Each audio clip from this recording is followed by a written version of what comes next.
তুমি কাঁদছো কেন শাইনি? দাদু, আমার দাঁতে খুব ব্যথা করছে। দাদু, মা বলছিল শাইনির দাঁত পড়বার সময় হয়েছে। ও, এ তো খুব ভালো কথা। হ্যাঁ? চলো, এটা ভালো করে বোঝাবার জন্য আমি তোমাদের একটা গল্প শোনাই। বসে পড়ো। ইয়ে, গল্প শুনবো।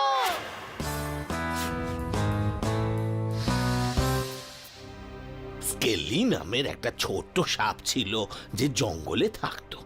আর সে ঠিক তোমাদেরই মতন খুব দুষ্টু ছিল। স্কেলি তার বাবার সঙ্গে থাকতো। স্কেলি, অনেক খেলেছো, এবার চলে এসো। ঠিক আছে বাবা। কিন্তু একদিন স্কেলি খুব ছটফট করছিল। আজ তুমি এত ছটফট কেন করছো স্কেলি? জানি না বাবা, কিন্তু আমার পুরো শরীরটা খুব চুলকাচ্ছে। স্কেলি, তুমি পরিষ্কার পরিচ্ছন্ন থাকো তো? হ্যাঁ বাবা, আমি দিনে দুবার নিজেকে মাটিতে ঘষি, কিন্তু পরের দিন স্কেলির চুলকুনি আরো বেড়ে গেল। আমার শরীর খুব ব্যথা করছে বাবা, কিন্তু কেন বুঝতে পারছি না। আমি বুঝতে পারছি তোমার কি হয়েছে। এবার তুমি বড় হচ্ছ। কিন্তু এ আর সহ্য হচ্ছে না। তারপর একদিন এক অদ্ভুত ঘটনা ঘটল। বাবা, বাবা, এই দেখো কি হচ্ছে, ব্যথাটা বাড়ছে। কি কি হয়েছে? দেখো এখানে। ও আচ্ছা। বাবা, তোমার তো একটুও চিন্তা হচ্ছে না, আমার ব্যথা করছে। আমি জানি। ওই পাথরটা দেখতে পাচ্ছো? যাও ওখানে গিয়ে নিজের ঘাড়টা ঘষো। কি? যেটা বলছি সেটা করো। কিন্তু বাবা, তুমি আমায় এটা কেন করতে বলছো, যেটায় আমার ব্যথা আরো বাড়বে? স্কেলি, যাও গিয়ে সেটা করো যেটা আমি বলছি। এক্ষুনি যাও, এক্ষুনি বাবা আমার।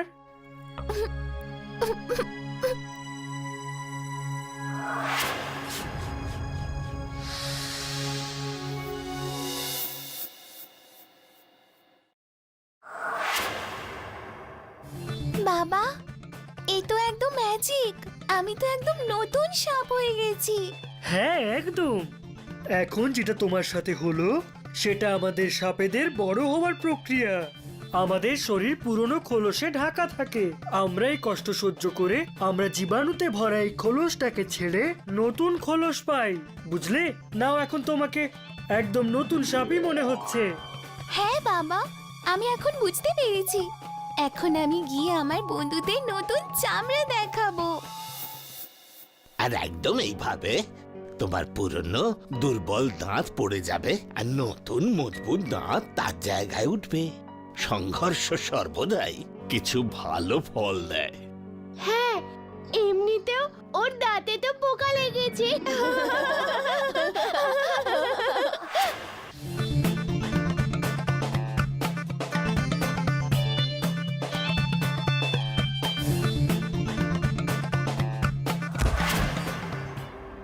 শাইনি, শাইনি, তুমি ঠিক আছো তো? আমায় দেখতে দাও।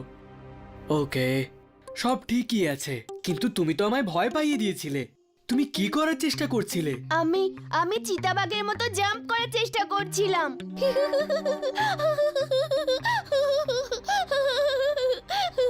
এ কি বোকার মতো কাজ! তুমি এইভাবে কারোর নকল করতে পারো না শাইনি। এটা দেখে আমার একটা গল্প মনে পড়লো। বাবা, প্লিজ গল্প বলো না। শোনাচ্ছি, প্রথমে বসে পড়ো। ইয়ে, গল্প শুনবো।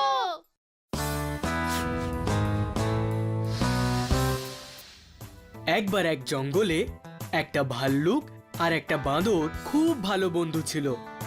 তারা একে অপরের সঙ্গে খুব মজা করত।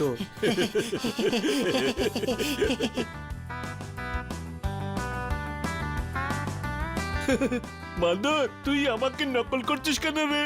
তুমি কত বড় আর শক্তিশালী ভালুক, আমি একেবারে তোমার মতো হতে চাই। তুই তো খুব ছটফটে আর ফুর্তিবাজ বন্ধু। তুই আমার মতো হবার কথা ভাবিস না। তুইও খুব ভালো। হ্যাঁ, কিন্তু তবু এই, ওটা কি রে? তুই কি জানিস এটা একটা মধু ভরা জ্বালা? আর এটা একদম টাটকা। এবার তো আমার খুব মজা হবে। টেস্টি। ভাল্লুক, আমি কি একটু খেতে পারি? হ্যাঁ হ্যাঁ, খেয়ে দেখ।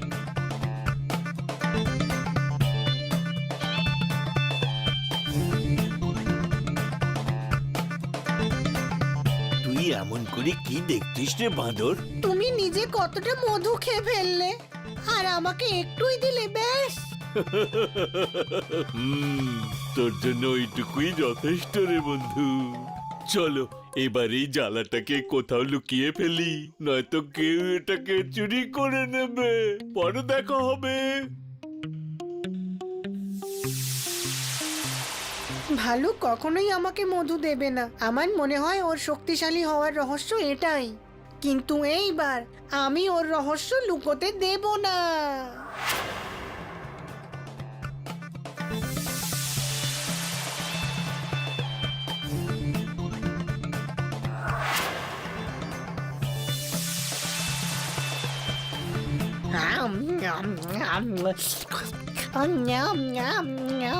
ইয়াম্মি, এটা খুব সুস্বাদু। এই জন্যই ভালুক আমার সঙ্গে মধু ভাগ করে না। আজ বাঁদরটা কোথায় চলে গেল? কাল রাত্রিরেও ওকে আমি একবারও দেখিনি। আমার ওর বাড়ি গিয়ে খোঁজ নেওয়া উচিত। বাঁদর, বাঁদর, তুই বাড়িতে? কি তোর কি হয়েছে বাঁদর? আমি সব মধু খেয়ে ফেলেছি। ও না, সেই জন্যই আমি তোকে বেশি দিচ্ছিলাম না।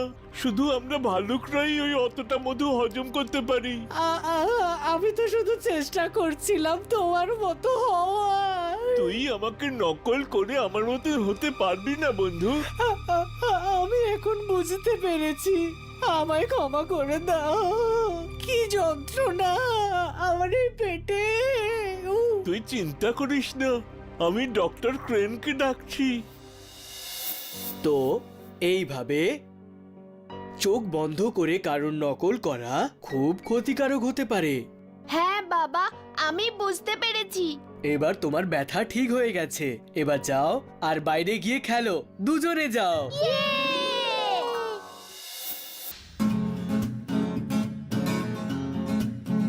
শাশা, দেখ গাছে টিয়া পাখি। কি সুন্দর পাখিটা।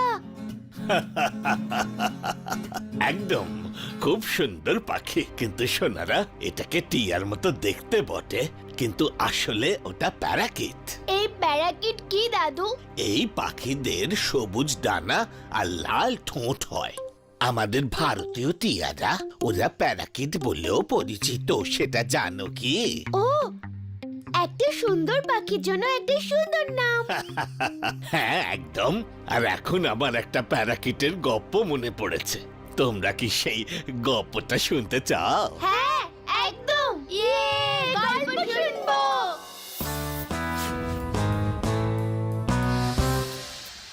কিছু বছর আগের কথা। একটা জঙ্গল ছিল যেখানে একটা প্যারাকিট থাকতো।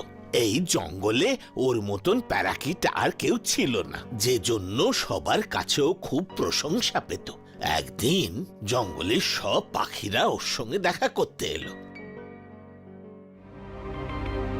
মিষ্টি প্যারাকিট, তুমি তো দিনে দিনে আরো সুন্দর হয়ে উঠছো। তোমার চকচকে পাখনা আর লাল ঠোঁট খুব সুন্দর। এর থেকে তো আমি চোখে সরাতে পারি না। তোমরা কত প্রশংসা করছো। সত্যি কি আমি এত সুন্দর নাকি? হ্যাঁ নিশ্চয়ই, তোমার মতো সুন্দর আর কিছুই চোখে পড়ে না। এই জন্যই আমরা সব পাখিরা তোমাকে আমাদের রাজা বানানোর কথা ভেবেছি। কি তোমরা সত্যি বলছো? হ্যাঁ হ্যাঁ একদম। এই বোকাগুলো আমার কি রকম প্রশংসা করে, কিন্তু এই ছোট জঙ্গলে রাজা হয়ে কি লাভ? যদি সত্যিই আমি সুন্দর হই, তাহলে তো এই গোটা দুনিয়ার রাজা হওয়া উচিত আমার। আমি রাজা হব। তুমি কি ভাবছো প্যারাকিট? কিছু না। আপনাদের প্রস্তাবের জন্য ধন্যবাদ। সত্যি আমি খুব খুশি, কিন্তু এই বিষয়টা নিয়ে আমাকে একটু ভাবতে দিন। আমি আগামীকাল জানাচ্ছি। এই জঙ্গল আমার তাড়াতাড়ি ছেড়ে চলে যাওয়া উচিত। আমি বাইরের দুনিয়ায় যাব, আর তাহলেই আমি পুরো দুনিয়ার রাজা হতে পারবো।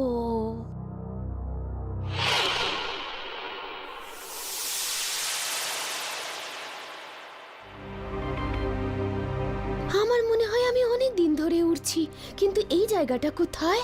কি সুন্দর জায়গাটা দেখতে, আমার এখানেই থাকতে ইচ্ছে করছে।